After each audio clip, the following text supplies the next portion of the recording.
Okay, thank you. Okay. Excuse me. Uh-huh.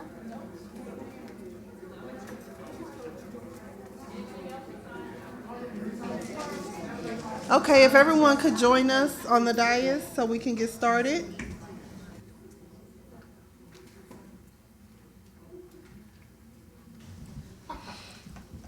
The May 24th meeting of the Kansas City Public Schools Board of Directors will now come to order.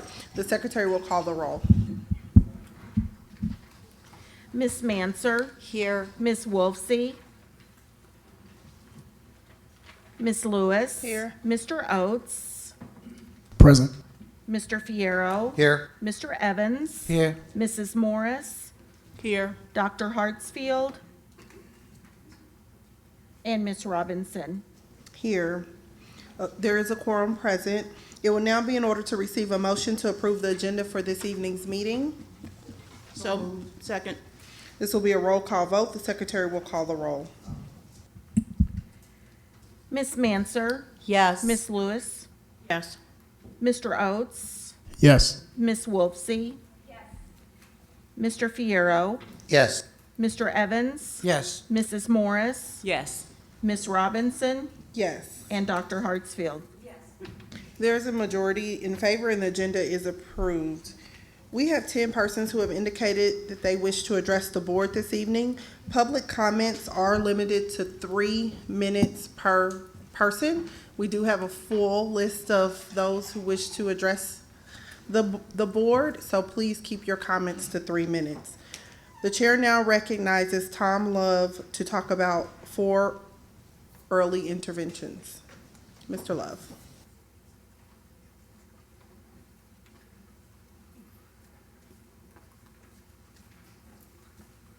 Good evening. So last year we had 30% of the students reading on grade level, which means 70% failed to pass third grade reading. So I'd like to talk about 4 early interventions that are funded by the state and federal government. The first, of course, is kindergarten. We were told 40% of the kindergartners are entering Kansas City, Missouri public schools 11 months behind. There's 2 ways of looking at that. We can either spend a lot of money on pre-K, which we've been doing for 50 years through Head Start, or we might try another approach that was proven highly successful in Finland, where they allowed or required students to do 2 years of kindergarten. Now that's funded by the state and federal government. So if our children are not ready to be successful in first grade, it just makes sense to let them do a second year of kindergarten.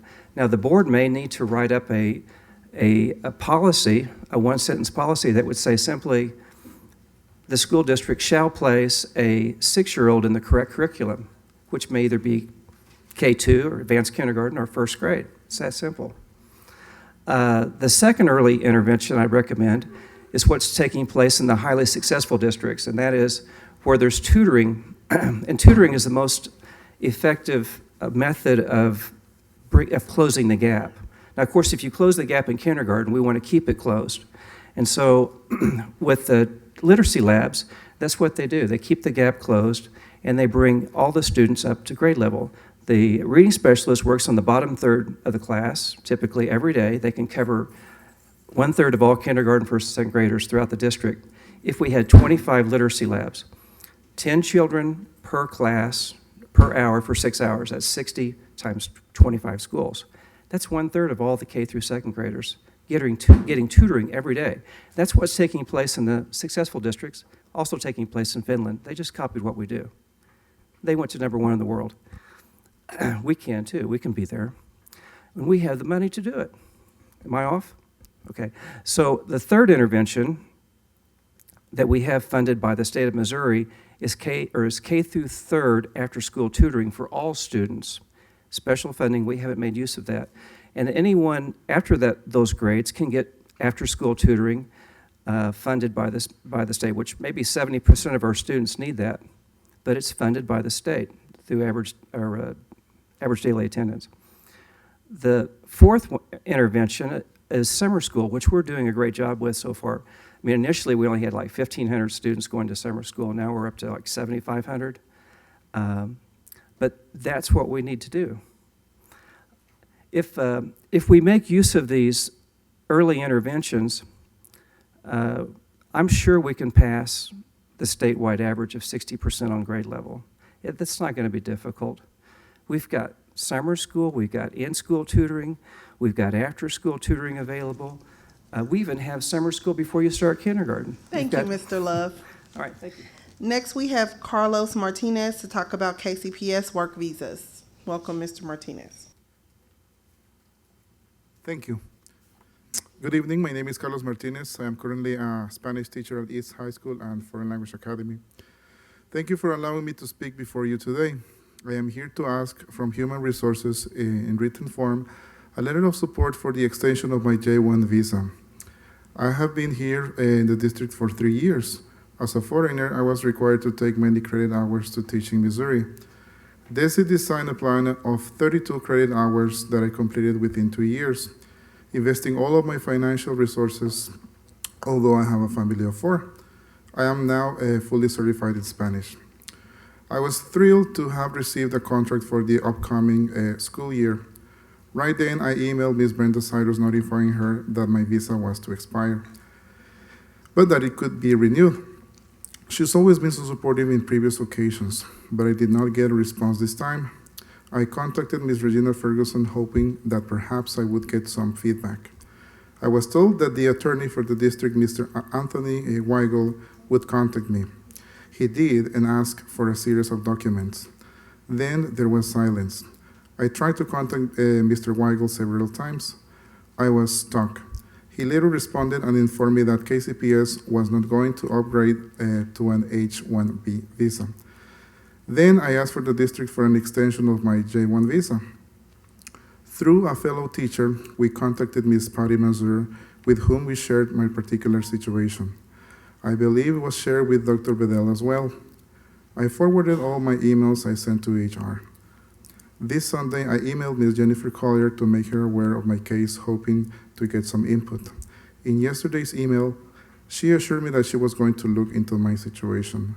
In the meantime, my current job has been posted under teaching openings since March 28, 2017, although I have contract for next year. Leaving Kansas City implies letting go of my furniture, car, clothes, apartment, etc. It means buying return tickets for 4 within the time of our current visa that expires June 6 next week. This is a time-sensitive matter that I am disappointed it has not been resolved. Again, I am here to ask from Human Resources in written form a letter to contact my sponsor, the Cordell Hall Foundation, to initiate my J1 visa renewal so that I can fulfill the contract I signed between KCPS and myself for the next year. I believe in KCPS. I hope you can too believe in me. And if I may, I would like to give the members of the board a copy of my statement. Thank you. Is there?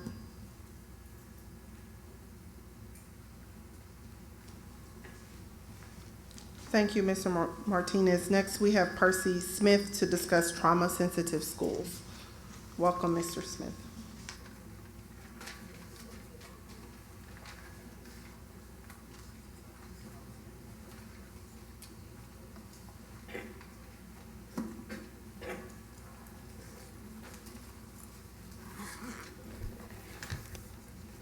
Hi, I'm Percy Smith. I'm a member of the United Organizations Education Committee, and I'm here to talk about some of the things that happened, and I'm also a resident of Kansas City. Been here most of my life, and I'm here actually to talk about this new program that I was introduced to, and it's with KCOGs is a part of the organization. They let me in the program. I feel real good to be a part of the program, and this is dealing with our youth. So quickly, I'm just going to go to what I think is most of our problem here with the youth. We as adults in this community, we don't really know how to touch bases with the youth. So we came up with a few ideas. Most of the behaviors that I see in my eyes are given to the school board to deal with the problem. So basically they're in a situation where they have to raise the children. Well, when I grew up, the community help raise. So it's quite different. So we really don't have no way of dealing with the young people. So we came up with a few ideas, and I hope you guys will take into consideration about it. And it's dealing with early education. It's a program. It's a chart that deals with the students have to take a test. It's not a test it's not a test that's where it's graded. It's just a survey test. It's a personal survey test is what it is. And what it does is kind of give us an idea of why we're dealing with what's thrown around quite often in the media is homegrown terrorism. So I think with this chart and with the committee that I'm with, we might be able to lay out some programs that'll help do some big things in this city and be a model for other cities. So that being said, I would like to talk to Mr. or Dr. Bedell and get with you on this issue and the KCOGs and the United Organizations of Education Committee. We definitely want to hear your opinion about where we're trying to take this because we're very serious about it, and I'll give all my undivided attention to this situation because, you know, I always hear everybody say they want to do something about the crime or do something. I've heard it for years. I always want to do something. So I'm, you know, I got grandkids, you know, and I just don't know how to touch the teenagers. So I'm thinking that I've gave it a lot of thought. And I know that we have to do it with teenagers. Got to start with them, not the teenagers. Let me back it up. Had to do it with preschoolers. Thank you, Mr. Smith. Thank you. Next, we have Eric Sanders to discuss trauma-sensitive schools. Next, we have Owe Black to discuss trauma-sensitive schools.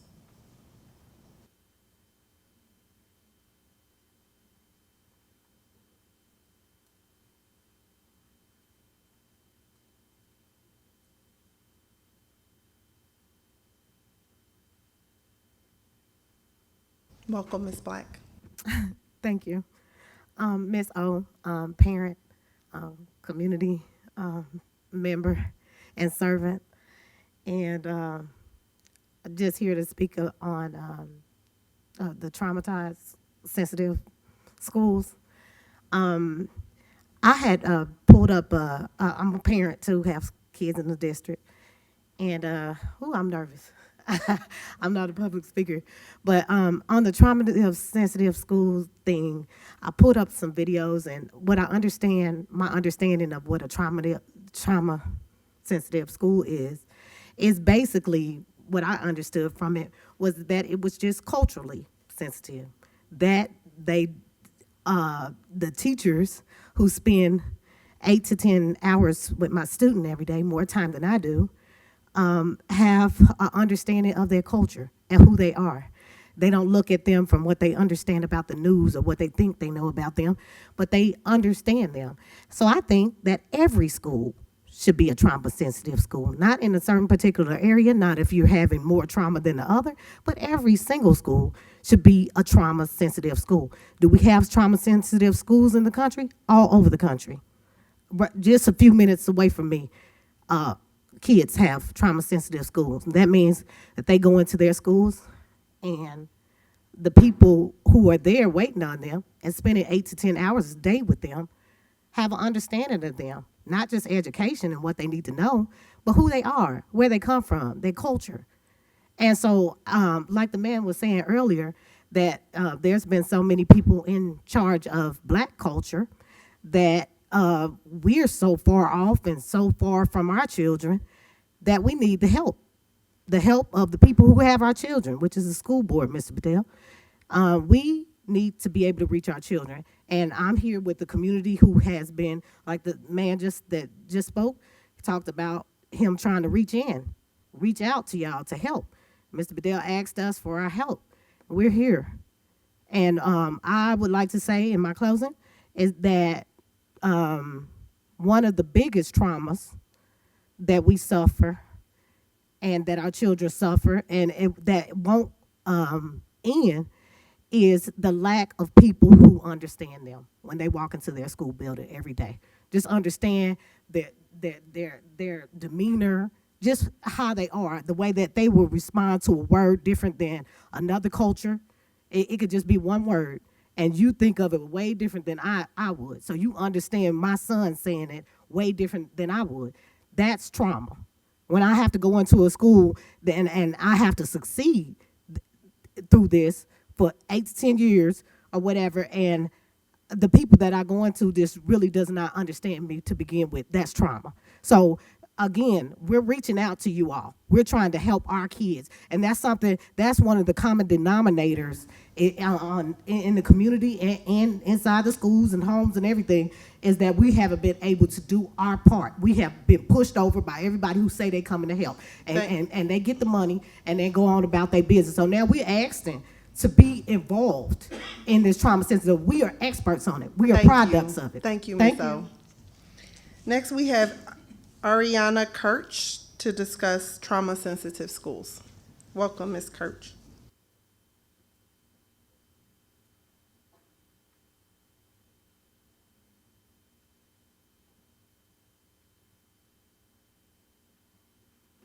Good evening.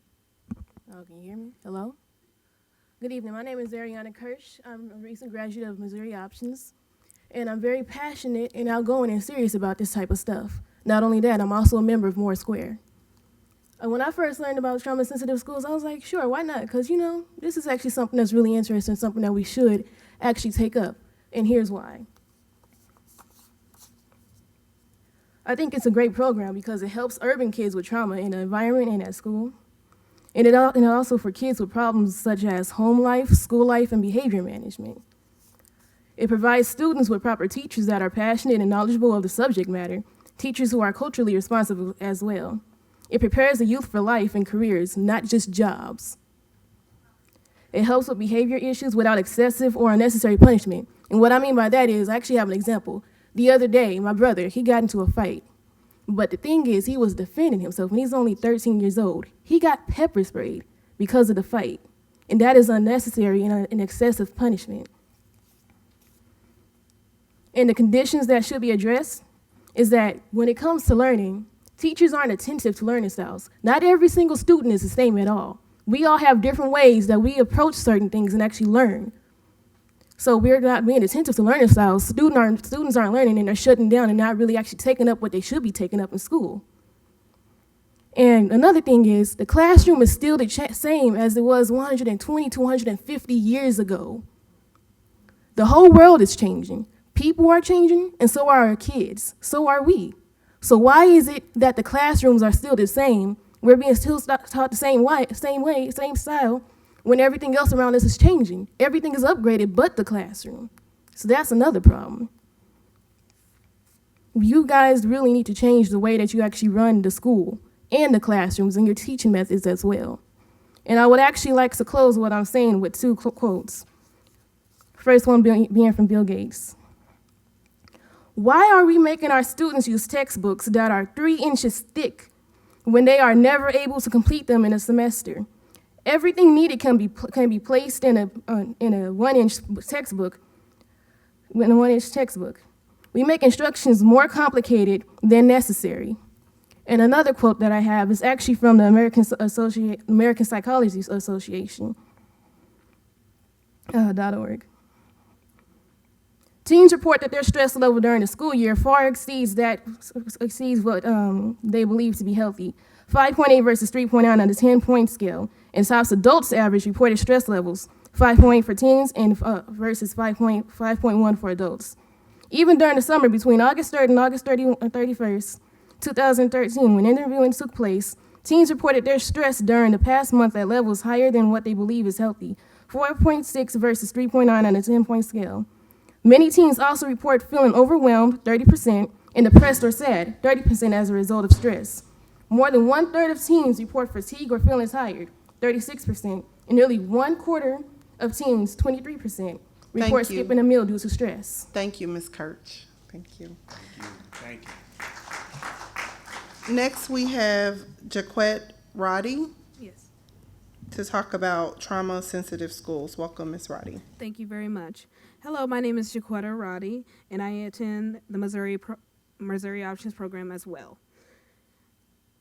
I'm here to discuss about the trauma-sensitive schools effort. I believe the program will most likely be beneficial to students who have similar experiences as mine. I have completed the Missouri Options Program. Throughout my school years, I've experienced trauma, both in places and schools. Some of the things I experienced in schools were bullying throughout middle schools toward my high school year.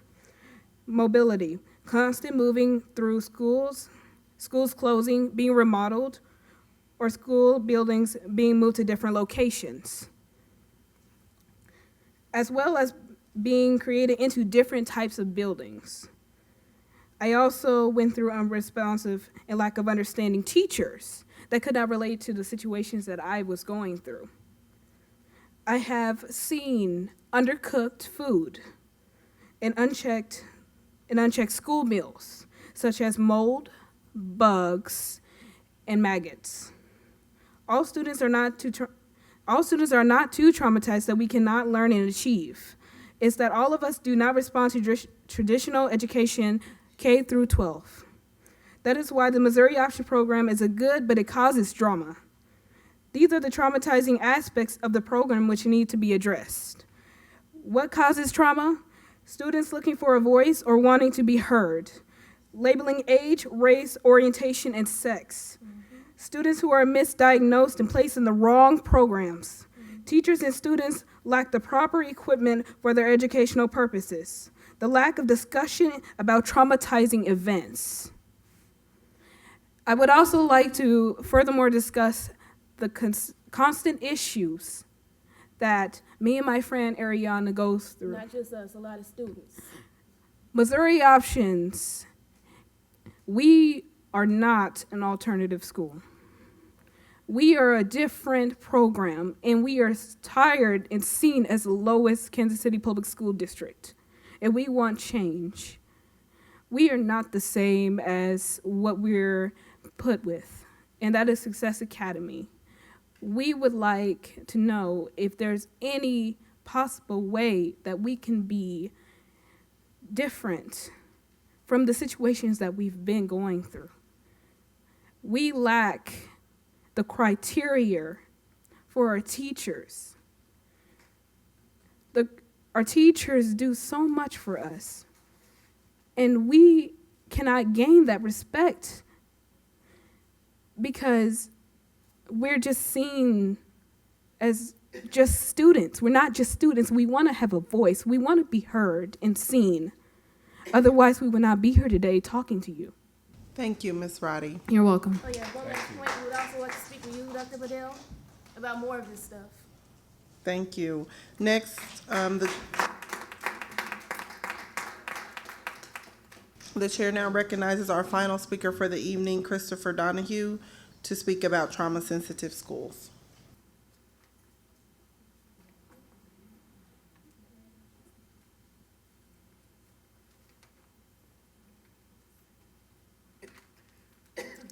Welcome, Mr. Donahue. Thank you. Superintendent Bedell, board members, administrator, my name is Christopher Donahue. Tonight I'm speaking on behalf of the United Organization Coalition Education Committee. I was born and raised here in Kansas City. I graduated from Central High School, and I actually volunteer in 5 different schools throughout this year, 5 days a week working with the youth. I've listened to the speakers before me, and obviously we're concerned about the initiative that the Kansas City Public School Districts is embarking upon.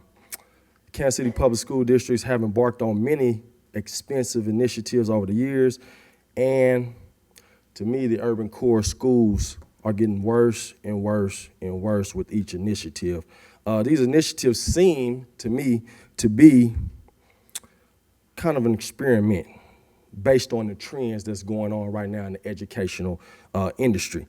Whatever the trend is at the time, and it's at the expense of our children, and that's becoming the issue. It's looking like trend after trend after trend, and data proves after each trend that the children or the school is getting worse and worse. So my question is, when does this stop? And my answer is, it stops today.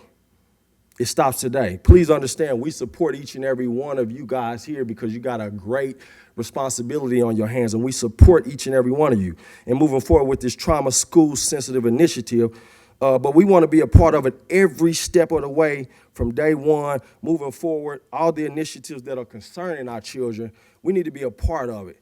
And it's not just in the urban core, but throughout the school districts, the parents, the communities, the school districts, we must come together. Checks and balances must be put in place. We have to hold you guys' feet to the fire of accountability, as you should hold these parents' feet to the fire of accountability as well. As a community, we can no longer sit idle and watch our children be miseducated. If we don't stand for something, we'll fall for anything. And that's why we're here today, but we're here to help you guys. That's the number one thing we want to do, is to help you. So we have just a few requests, and then I'll be done. We are requesting that a plan is developed to recruit, train, and maintain more teachers of color. I know that's not going to be an easy task. I know it's not, but we're asking that at least there's an attempt that is done. We're also asking and requesting that this initiative is properly funded and implemented according with quality manner. We don't want to have, for better word, baked program. Members of our community are requesting a meeting at the earliest convenient with the heads of the organization of the Kansas City School Public Districts. Now, we asking that you allow some of our members of our organizations in the community that want to be a part of what you guys are doing to take part in this trauma-sensitive school initiative. A member of our committee was asked to submit a plan to Dr. Cordoba, and the plan it coincided with the aspects of trauma-sensitive schools, and we submitted it as it was requested. It said Dr. Cordoba and his committee did not accept the plan. Thank you, Mr. Donahue. No problem, thank you, and we just want to follow up with you guys to discuss this further. Thank you. Thank you. We would like to thank everyone who has come to address the board this evening. We appreciate your involvement in our process. For the presentation of this evening's revenue and expenditures report, the chair recognizes Board Treasurer Matthew Oates.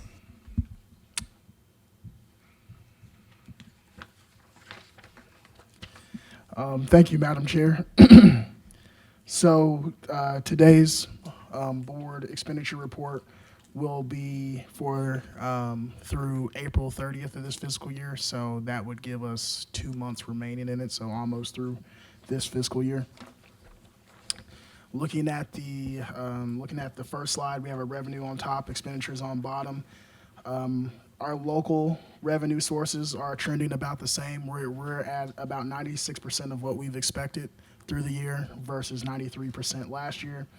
You look at our county revenue, we are at 84.77% this year versus 75.71% last year, and that's mainly due to an assessed valuation increase in our state railroad and utility taxes.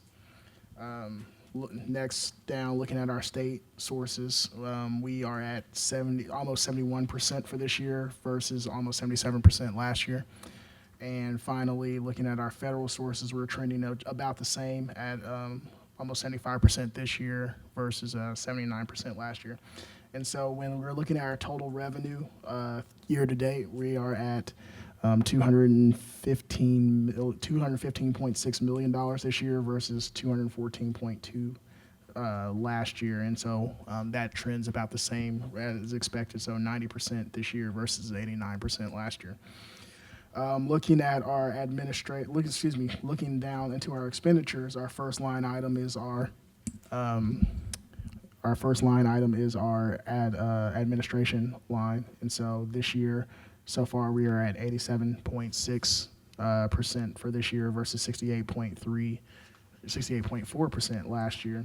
And a lot of that is due to an increase in legal services and legal settlements and judgments against the district. Our instruction is trending about the same, so we're at 91.9 million for this year versus 101.7 million last year.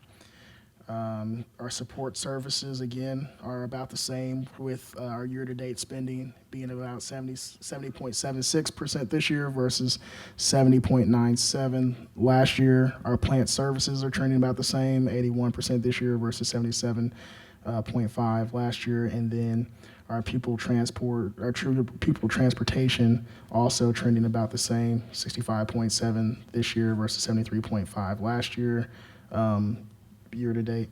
And then this year, and then also our community and adult services, which are 70.92% this year versus 67.25% year to date last year.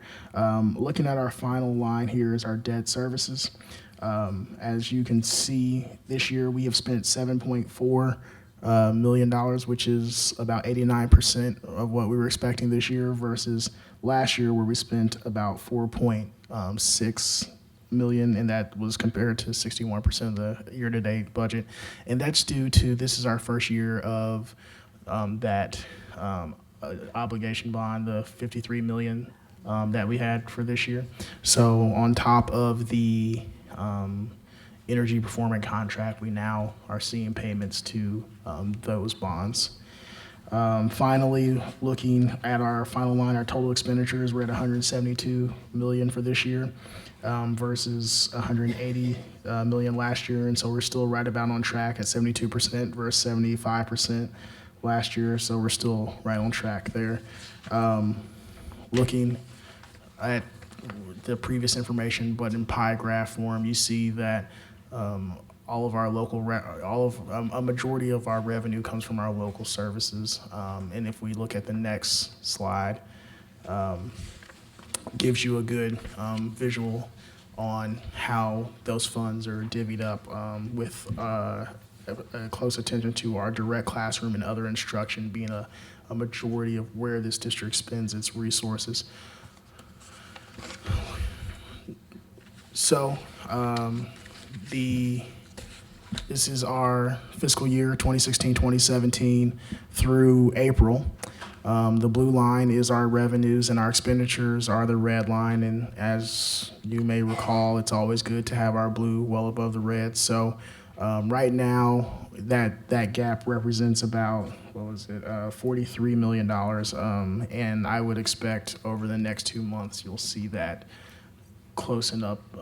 get closer and closer as we get into the end of our fiscal year. So decided this month not to pull out a special section because we have a full school year 2018 budget to discuss here later on. So at this point, we'll open it up for any questions.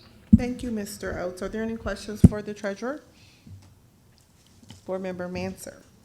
I just would like to put something on our agenda for a future meeting, and it may come later in the summer, to my colleague, the treasurer, as the federal government, the White House has put forth a budget proposal that calls for substantial cuts in K-12 education funding. That proposal has only just been submitted, so it'll take some time to work its way through. But at some point this summer, there may be an opportunity for us to look at our funding, those dollars we receive from federal, under the lens of that new White House budget. And from my understanding on that from previous budget conversations, as far as school year 2018, we're not projecting anything, but once we get past that. For next year, one of the ones that affected us right away was the 21st Century grant reduction. Okay. And Title II also has been placed on hold on that budget submitted for the federal budget. For the federal, and so that's Yes. something that could affect us in school year 2018. Yes, it's going to affect us next school year. In school year 2018. Link has already affected us. Okay, and so, okay, and Yes. and that was something, I guess Yes. we can talk about school year Yes. 2018. Great, wonderful. Thank you. The chair now recognizes Board Member Wolfseed, the chair of our Communications and Community Engagement Committee. Hello, I wanted to remind everybody that June 14th, which will be our next off-site board meeting, it will be at Longfellow Elementary, and because it is summer, we're going to be having an ice cream social. So Exec session starts at 4:30, but the ice cream social will be on the playground starting at 5:30, and the board workshop will begin at 6:30 in the auditorium. So we would love to see everybody there.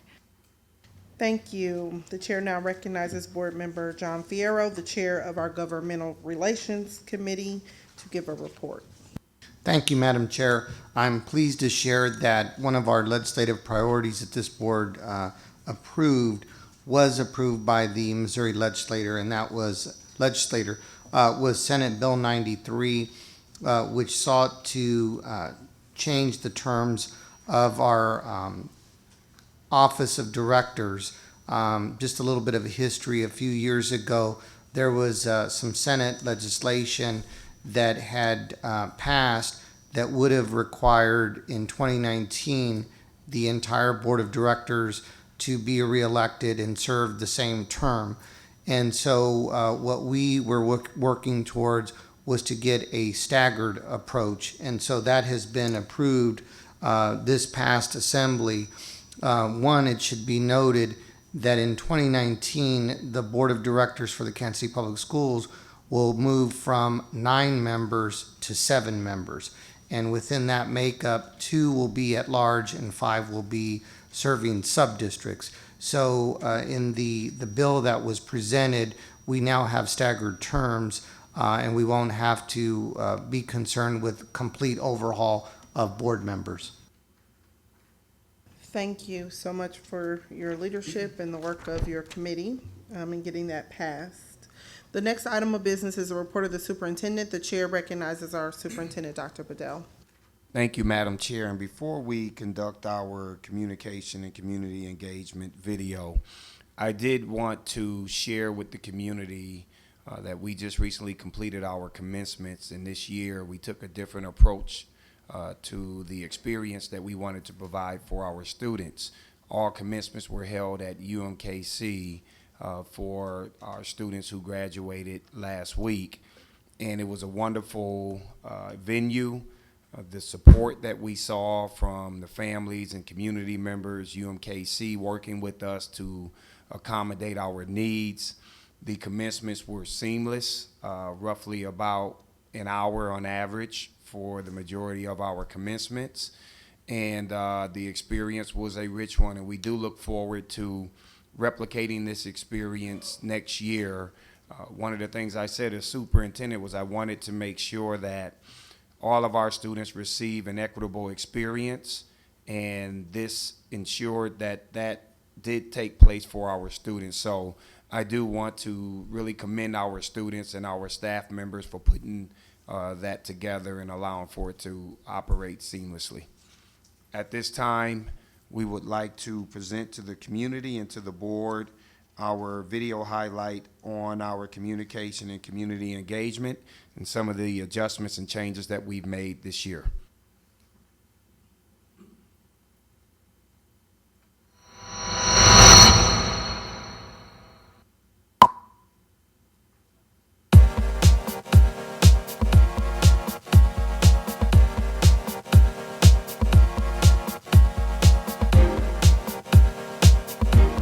The Kansas City Public Schools Department of Communications and Community Engagement offers a full range of creative services and strategic planning designed to share the message of the school system.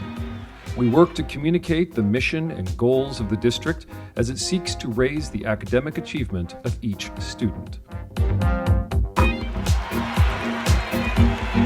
The department is committed to providing timely, effective communications that engage our students, parents, employees, and community members. Communication department is really our voice in the community. Without the communications department, it would be harder for us to provide information to our parents, to our students. They could also translate information into different languages.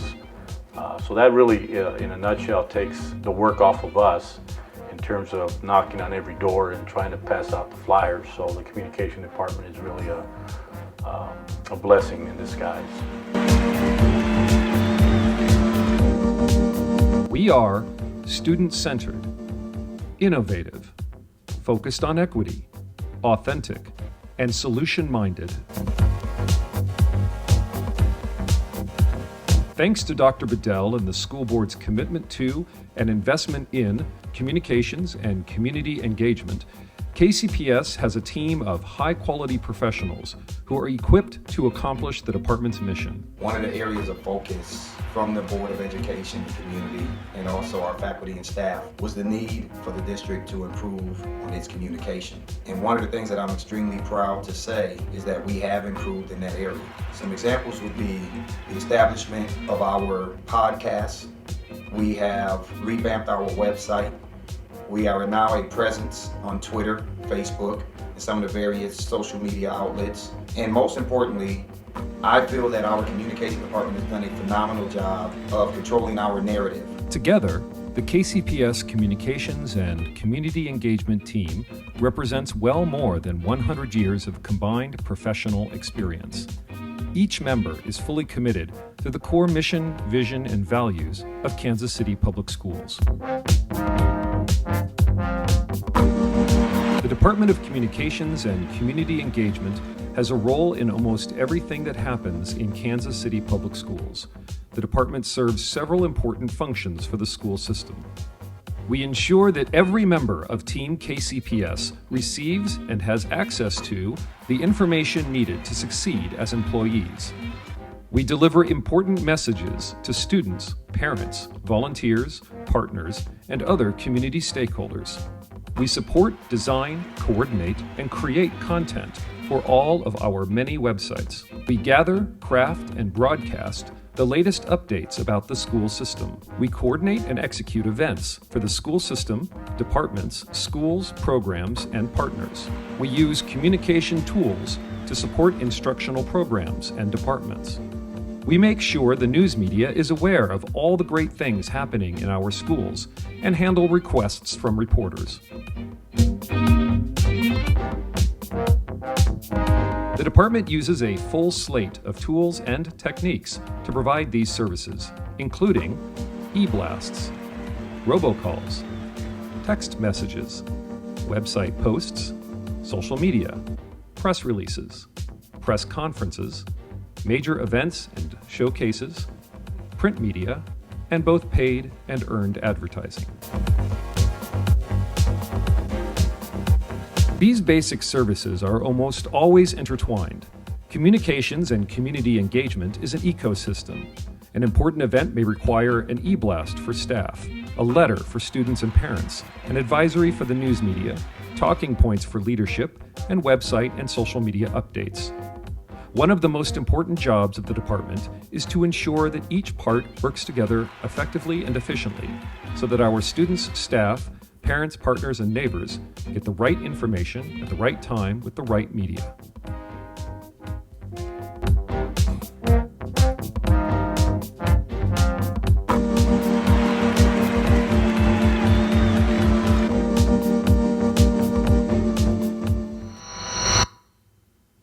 And what we want all of you to know is that it's our intention that during the business meetings, we will focus as a school district on highlighting the various departments. I believe these presentations will be archived, so anyone who wants to get a better idea and a more thorough understanding of how our departments are operating to support the academic achievement school system would be able to just go to our website and access these videos. So stand by, and we look forward to all of you learning much more about our departments in depth as we matriculate through this upcoming school year. Thank you. Now for our business items. Next item is 3.01, Policy and Governance. The chair recognizes Dr. Bedell to present this proposal. And Mr. Ivan is coming up. Good evening. Each of the policies that are in your packet have been recommended for adoption by the Missouri School Board Association. In addition, these policies are in accordance with any updated statutes as well. Are there any questions regarding these policy changes? It would now be in order to have a motion to approve this proposal. So moved. Second. It is moved and seconded to adopt the proposed administrative policies, procedures, changes that will be identified in the Board Policy Manual, Appendix D, Policy Compliance. Is there any debate on this motion? If there is no debate, this is a roll call vote. Those in favor will respond yes. Those opposed will respond no. The secretary will call the roll. Miss Manser, Yes. C. Yes. Miss Lewis. Yes. Mr. Oates. Yes. Mr. Fierro. Yes. Mr. Evans. Yes. Mrs. Morris. Yes. Dr. Hartsfield. Yes. And Miss Robinson. Yes, there is a majority in favor of these administrative policies and procedures are approved. Next, item 4.01, regular business items. The chair recognizes Dr. Bedell to present this proposal. Thank you, Madam Chair. At this time, we will have Ms. Erin Thompson to come up and present on our FY18 comprehensive budget. What we are asking for is for the board to take action today to approve our budget for the FY18 school year. What we do want to share with our community is the process that we took in order to get to this particular point where we are asking the board to vote and accept and approve the FY18 budget. So at this time, we'll pass it over to Ms. Erin Thompson. Thank you. This budget is a total of $225,917,613. We're referencing Board Policy 4.4, financial planning, budgeting for any fiscal year should not deviate materially from ended priorities or risk fiscal jeopardy. We started out providing preliminary revenue to the board in January of 2017. We had 2 public hearings with the public on the budget. We had a board workshop on the budget on April 19th. So we went out into the community and we also met with the board to go over in detail the budget as presented. As you see, it's a balanced budget. This is our 8th year balancing our budget. Our revenue is $225,941,702, and our expenditure is $225,917,613. We have included in this budget items from our master plan. We will continue to have small class sizes in K2, no larger than 22. We will continue to have transportation, student transportation, no more than half-mile walk. And we will continue to offer competitive athletic and extracurricular stipend pay. Also included in this is Communities in Schools, City Year, the Early College Program, Phonics Program for K2, our Literacy Lab, and Link for before and after school care.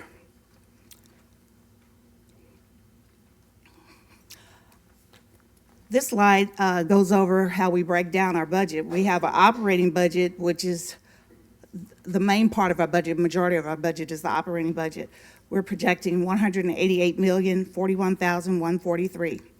We also get grants from the state and federal government, and that's $25,626,870. And we also have our child nutrition budget, which is $12,249,600 for the total of the $225,917,613. As you see on this slide also, at the bottom of your slide also, it's we're projecting that we will have an unrestricted reserve of $46.6 million. This slide kind of gives us the variance from where we were in a min 1 to our, this will be our initial operating budget. And we lost revenue in operating at 1.4, our grants 9.8, and child nutrition 849,000 for a total of 12 million lost in revenue. Of course, with our grants, we're hoping that we will see more grants come in this next fiscal year. We usually bring you Amendment 1, and it increases substantially for grants. We just don't have them tied down at this point. And this is our 3-year projection. The board policy requires that we give you a 3-year projection. We're showing you that in FY18, our proposed operating budget of $188 million. FY19, $186 million, and FY20, $183 million, which shows a decline in revenue only because we're showing the pattern of our declining enrollment. This, of course, will change if we turn around, and that's what we're hoping to do, turn around our enrollment and start increasing our student population, and our revenue will increase at the same. Questions? Mr. Fierro? Yes. Aaron, you mentioned the total amount of dollars that represents our operating reserve. What does that translate into a percentage of our overall operating budget? And how does that compare with what the Missouri School Board Association would recommend for school districts? We will be at 27% of our budget will be in reserves. The state, DESE only requires 3%, and Standards & Poor's is 15%. So we're way above the requirement. Thank you. Manso, did you have a question? Okay. Okay. Yes, Board Member Wilsey. Thank you for the presentation. And I'm looking at the 3-year operating budget. And so actually your question kind of sets up mine, Mr. Fierro, because I really wasn't interested in knowing how much above we were than what was absolutely required. This shows a trend down. And I know you used the word hope, but for me, hope is not a strategy. And I am hopeful that we will actually look eventually down the road at perhaps addressing our enrollment decline through marketing and recruitment. And I've said this before, so I'll say it again. I don't want to touch operational, but when we have such a large reserve, I think that we need to keep in mind that maybe that's one of the ways that we could start to fund marketing and recruitment to actually reverse the trend. So just a comment, really, not a question. Mr. Oates? I guess a request. So the school year 2018 budget will technically be the first policy document this board passes for next school year. As part of that, I know in our board workshop there was some good conversation around how we were allocating these towards meeting some of that gap between where we are as a school system and where we're aspiring to be. One thing I'd like to see, maybe in a Friday packet or something, are just some quick talking points about what those changes are that we're making in school year 2018, our different investments that we are going into, and then maybe even if there are things that we've decided, hey, this was not giving us the right outcome, so we decided to go in a different direction. And so what comes to my mind immediately is the Discovery Ed program for science and how that's something we're looking to invest in this coming year. So getting a good idea about what type of outcomes we're expecting so that we can effectively communicate that to our. Okay. If you have a question in the audience, you can text your question to 816-213-0997, 213-0997. I know we do have one audience question, so I'm going to ask a question so that we can give them an opportunity to text. Can you give an overview from our board workshop that we had around the budget, how this budget is different based on the feedback that the board members shared at that workshop? Okay. One of the things that we looked at the workshop, we were looking at Medicaid reimbursement, and I think we reported on that last board meeting, how we get our reimbursement from the state on Medicaid and how the majority of that money is used on a nurse in every school. We have a full-time nurse in every school for the district. We also talked about our process for budget development. We start in January, meeting at the cabinet level to determine what the priorities of the district will be. And each staff member of the cabinet brings in their priorities and they submit their budgets. And we go through contracts to see what contracts we're going to continue for education. We go through class sizes, and we go through staffing for administration for at the school sites to determine how we will proceed with the budget. So that's, Let me just chime in too, just because one of the things we said that we wanted to do with this budget was to have some assurances that, as Aaron stated, that it aligned specifically to the ends that are articulated within our board policy.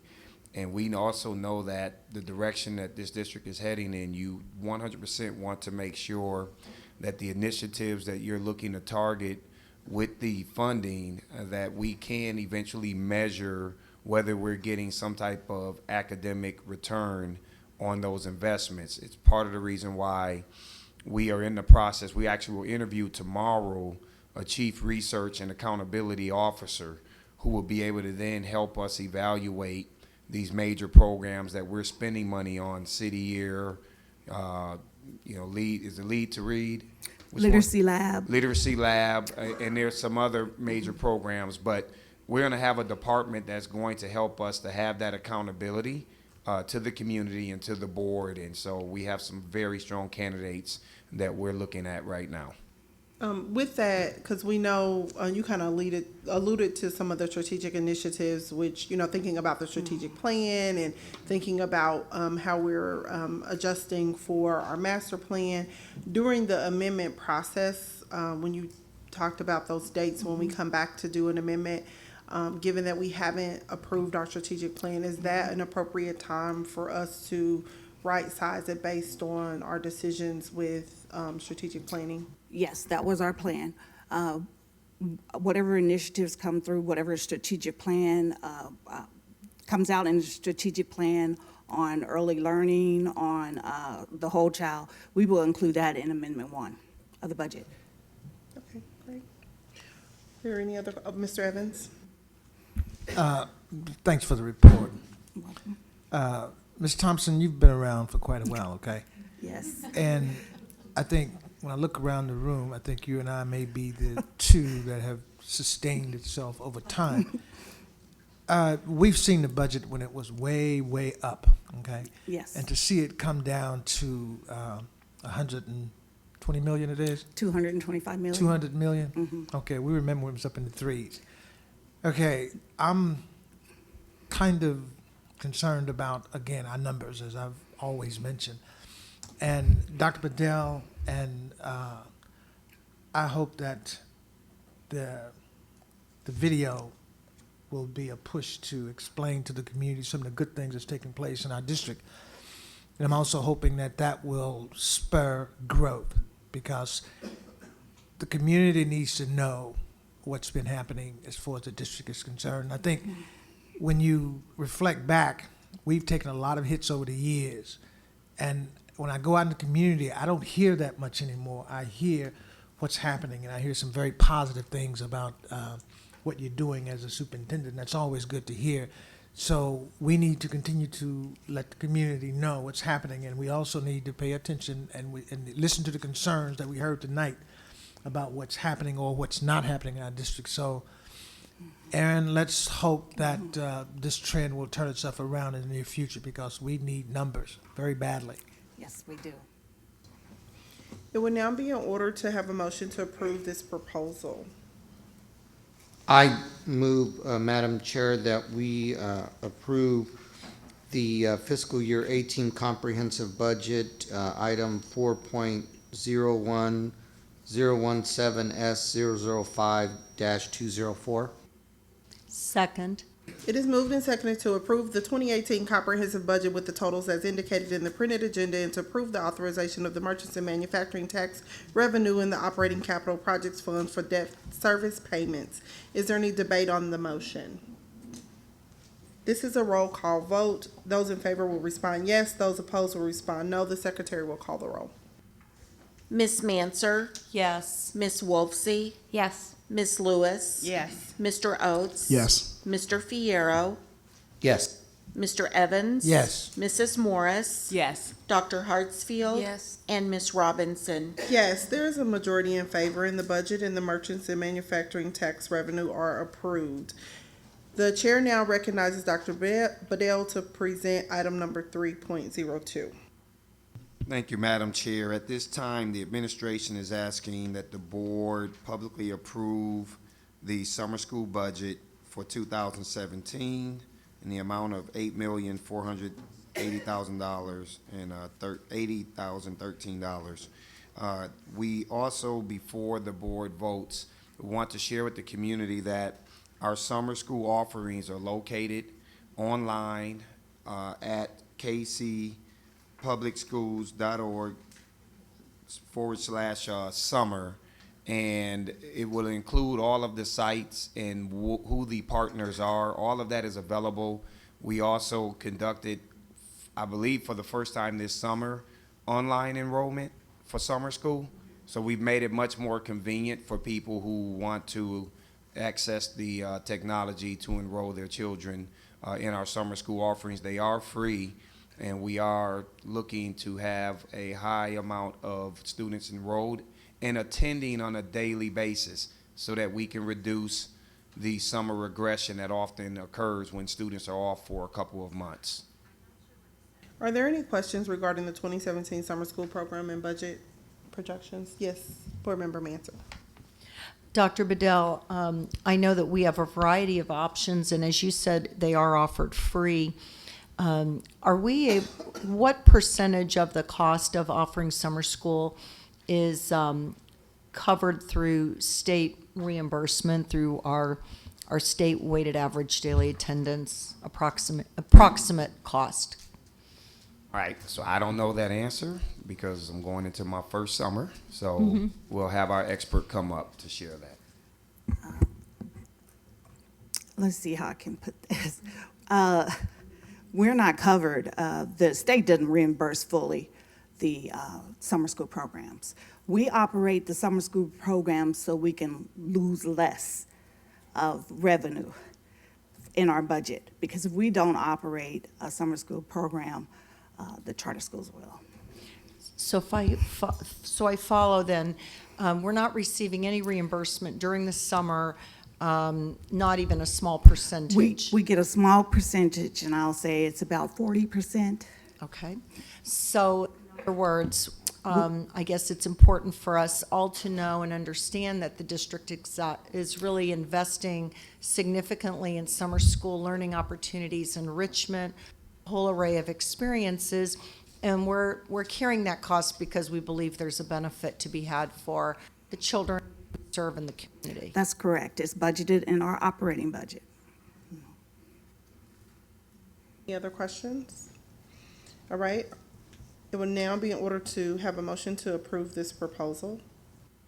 So moved. Second. It has been moved and seconded to approve the 2017 summer school program and budget projections. Is there any debate on the motion? Seeing no debate, this is a roll call vote. Those in favor will respond yes. Those opposed will respond no. The secretary will call the roll. Ms. Wolfsey? Yes. Ms. Manser? Yes. Ms. Lewis? Yes. Mr. Oates? Yes. Mr. Fierro? Abstain. Mr. Evans? Yes. Mrs. Morris? Yes. Dr. Hartsfield? Yes. And Ms. Robinson? Yes, there is a majority in favor, and the 2017 summer school program and budget projections are approved. It would now be in order to receive a motion to approve the items on the consent agenda. Madam Chair, I make a motion to abstain, I'm sorry. Sorry, that was the last one. I make a motion to approve the consent items beginning with 5.01017S005203 through 5.07017 SEC005-025. Is there a second? Second. It's moved and seconded to approve the item on the consent agenda. This is a roll call vote. Those in favor will respond yes. Those opposed will respond no. The secretary will call the roll. Ms. Manser? Yes. Ms. Wolfsey? Yes. Ms. Lewis? Yes. Mr. Oates? Yes. Mr. Fierro? Yes. Mr. Evans? Yes. Mrs. Morris? Yes. Dr. Hartsfield? Yes. And Ms. Robinson? Yes, there is a majority in favor, and the items on the consent agenda are approved. This brings us to the conclusion of our agenda for this evening. If there is no objection, this meeting is adjourned. Closed session, everybody. Thank you.